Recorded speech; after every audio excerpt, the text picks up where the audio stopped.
শিক্ষকদের এই আন্দোলনকে কেন আপনাদের নিজেদের আন্দোলন মনে করছেন না? আপনারা কেন মনে করেন এটি শুধু শিক্ষকদের আন্দোলন?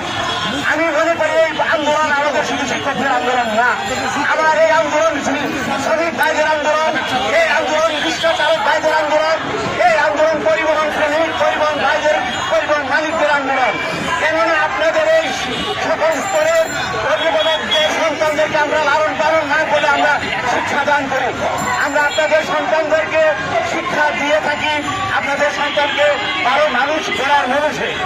আর তাই আমি আপনাদেরকে বলবো, আপনারা এই শিক্ষকদের এই আন্দোলনকে নিজেদের আন্দোলন মনে করুন। আপনারা এই শিক্ষকদের আন্দোলনকে অর্থ হাসি হেসে তামাশাই মুখ দিবেন না।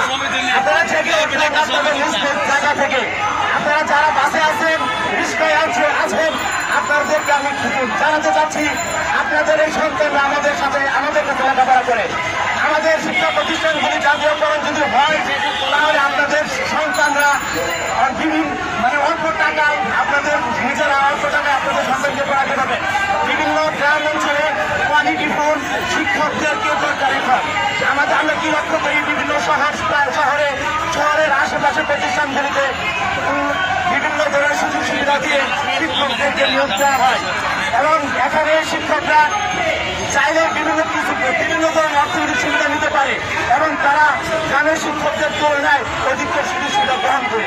আর গ্রামের অঞ্চলে পড়ে থাকা শিক্ষকরা বিভিন্ন ধরনের সুযোগ সুবিধা বঞ্চিত হয়। তাই আমি আপনাদের কাছে বলবো, আপনারাও আন্দোলন গড়ে তুলুন।